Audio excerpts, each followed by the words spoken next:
Sveiki, jūs atvykę mano naują video. Šiandien aš papasakosiu istoriją, kuri netikėtai prasidėjo prieš porą savaičių ir tęsiasi net iki dabar. Tai nieko nelaukus pradedam.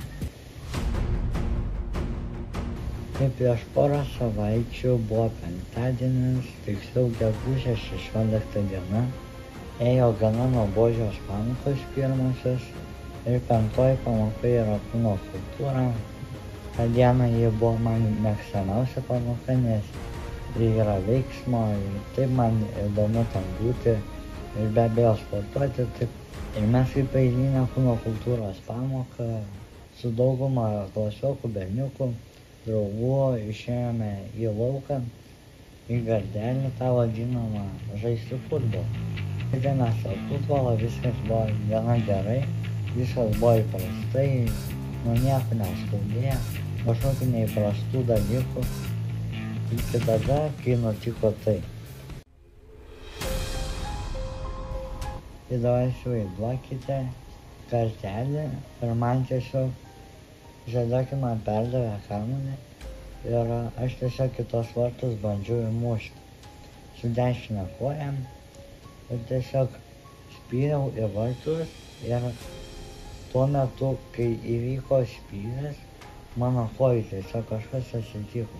Tiesiog pajaučiau du kaulus ir aš pagriuvau ant abejo draugas klasiokas iškart padėjo atsistoti ir kažkaip sunkiai ėjosi eiti. Tai tiesiog iškart išėjau iš gardelio, gavau tiesiog pasivaikščiosiu ir praeis tas skausmas ir vėl toliau žaisiu. Bet kol vaikščiojau kažkaip vis negerėjo, kažkoks toks atrodo ne kad susižeidžiau kelią ar kažką nesusibalanstinau, o kažkas iš vidaus nutiko. Nes toks einu ir atrodo tie du kaulai, kojos viršutinės ir apatinis, o taip jama ir liečiasi. Po to po kurio laiko jau šiek sėdėjau lauke ant suoliuko ir tiesiog žiūrėjau ir sunaukoja. Ir man taip ir geriau nebuvo po tos pamokos. Ir tam gardelėje tarp klasiokų buvo futbolininkas. Toks sportininkas, futbolininkas, kuris labiau susidūrė su tom kojų problemom. Tai man sakė, kad arba tiesiog susitrenkiau, gali būt, kad net raiščiai lūžo. Ir realiai mano mintėse buvo, kad raiščiai lūžo, nes toks grynai atrodo, kad lūžo raiščiai ir tiesiog kaulai būna, kad jie kažkaip nestovi taip. Labai lėtai vaikščiau, iškart nuėjau pas seselę, bet jos kabinetas buvo užrakintas, žodžiu, jos nebuvo. Ir tada jau pamoka ėjo į pabaigą, jau reikėjo rengtis. Ir persirengiau, irgi šiaip ne taip tenai sunkiai, nes pačios kojas įsivaizduokit, kad aš tos kojas lankyti negaliu. Aš visą laiką turiu dėti kairę koją ir tiesiog tiesiai laikyti dešinę. Gal dabar uždėjęs, kaip maždaug taip atrodo ant šito stovitavimo. Ar po to apsirengęs vėl nuėjau pas seselę, gal jau grįžo, nežinau, bet jos ir nebuvo. Ir aš jau matau, kad man, jau sunku yra ir vaikščioti ir viską daryti. Ir man buvo likus paskutinė geografijos pamoka. Tai aš žinau, klasiokai žino, kas su kojom, kad atsitiko man, jau ką pasakys, ir aš tiesiog išėjau.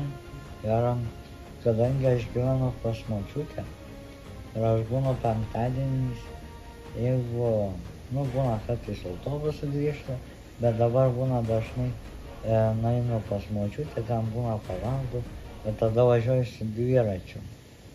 Bet čia papasakosiu biškį priešistorę. Tai aš galvoju, kad mano mama dirba penktadienis, o ji penktadienis nedirba, būna namuose.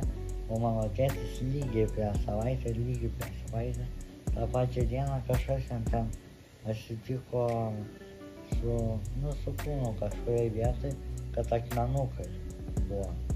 Jis namuose viskas gerai. Ir kad aš pareisiu iki močiutės, tenai būsiu, nevažiuosiu dviračiu, tiesiog būsiu ir vakare ir mama pasiims ir mane pasiims tiesiog. Ir gal nuvažiuosiu vakare į ligoninę. Aš atėjau pas močiutę tenai ir valgyti visiškai nenorėjau, nebuvo apetito tiesiog. Ir mano močiutė iškart paskambino mamai.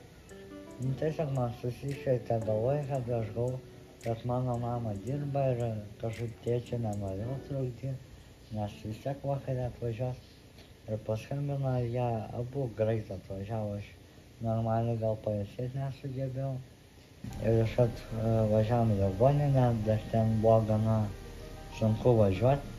Tėtis buvo priekį, o priekinę sėdynę atstumėm, kad man gale būtų vietos išties koją. Ir mama šalia sėdėjo gale. Tėtis matė, kad man sunkiai vaikščiot, nors aš vaikščiot galiu. Iškart tėtis įsodino į tą kėdutę, nežinau kaip kitai vadinasi, medicininė kėdutė, nežinau. Ten greit pas tokią daktarę nuvažiavom į tokį kabinetą ir ten ant kėdės tiesiog man lankstė koją. Žiūrėjau, iki kiek aš galiu lankstyti, kad labiau sužinotų, kas man yra. O po to nuėjo į kitą tokį kabinetą, kur man padarė nuotrauką ar kažką kojos.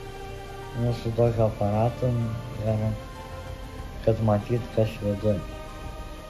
Ir tada vėl grįžom pas tą pačią moterį, tenai ji pasakė, ką daryti, pasakė,